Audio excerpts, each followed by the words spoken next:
जय श्री राधा कृष्णा। तो आज हम सुनेंगे माघ मास महात्म्य का 17वां अध्याय। अप्सरा कहने लगी कि हे राक्षस, वह ब्राह्मण कहने लगा कि इंद्र इस प्रकार अपनी अमरावतीपुरी को गया, सो हे कल्याणी, तुम भी देवताओं से सेवा किए जाने वाले प्रयाग में माघ मास में स्नान करने से निष्पाप होकर स्वर्ग में जाऊंगी। सो मैंने उस ब्राह्मण के ये वचन सुनकर उसके पैरों में पड़कर प्रणाम किया और घर में आकर सब भाई बांधव नौकर चाकर धनादिक त्याग कर शरीर को नष्ट होने वाली वस्तु समझकर घर से निकली और माघ में गंगा यमुना के संगम पर जाकर स्नान किया। सो हे निचासर, 3 दिन के स्नान से मेरे सब पाप नष्ट हो गए और 27 दिन के पुण्य से मैं देवता हो गई और पार्वती जी की सखी होकर सुख से निवास करती हूँ। इसलिए मैं प्रयाग के महात्म्य को याद करके सब देवताओं के सहित माघ में प्रयाग स्नान करती हूँ। सो मैंने अपना यह सब वृत्तांत तुमसे कहा है। तुम भी इस योनि में पड़ने और कुरूप होने का सब कारण कहो। तुम्हारी दाढ़ी और मूछें बहुत बड़ी बड़ी हो गई हैं और पार्वती जी की गुफा में वास करते हो। निशाचर कहने लगा कि हे भद्रे, सज्जनों से गुप्त बात कहने में कोई हानि नहीं होती है। मुझको अब कोई असंशय नहीं रहा कि मेरा उद्धार तुमसे ही होगा। सो मैं अपना सब वृत्तांत तुमसे कहता हूँ। मैं काशी में वेदों का ज्ञाता था और बड़े उच्च कुल के ब्राह्मण के घर में जन्म लिया था।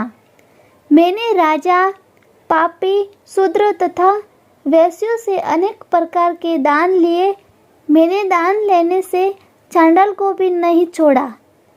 उस जन्म में मैंने कोई भी धर्म नहीं किया, वहीं पर ही मृत्यु को प्राप्त हो गया। तीर्थ स्थान पर मरने के कारण नरक में नहीं गया। पहले 2 बार गृध्र योनि में, 3 बार व्याघ्र योनि में, 2 बार सर्प योनि में, 1 बार उल्लू की योनि में और अब 10वीं बार राक्षस हुआ हूँ और सैकड़ों वर्ष से इसी योनि में हूँ।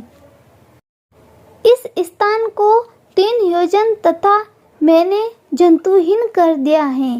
बिना अपराध के बहुत से प्राणियों को मैंने नष्ट किया है। इस कारण मेरा मन अत्यंत दुखी है। तुम्हारे दर्शन से चित्त में कुछ शांति अवश्य आई है, क्योंकि सज्जनों का संग तुरंत ही सुखदायक होता है।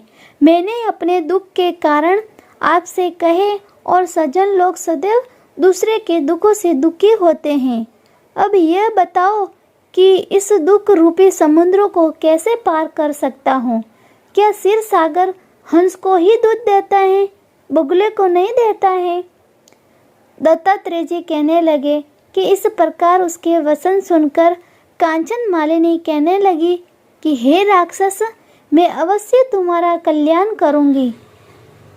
मैंने दृढ़ प्रतिज्ञा की है कि तुम्हारी मुक्ति के लिए प्रयत्न करूँगी। मैंने बहुत बार प्रयाग में स्नान किया है।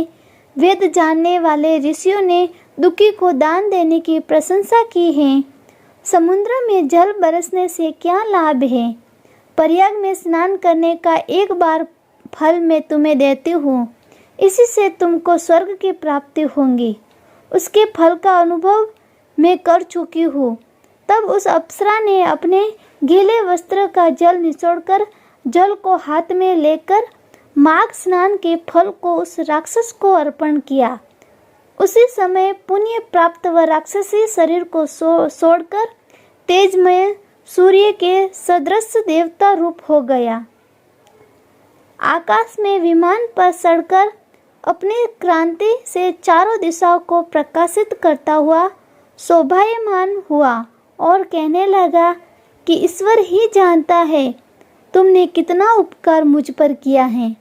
अब भी कृपया कुछ शिक्षा दो जिससे मैं कभी पाप न करूं।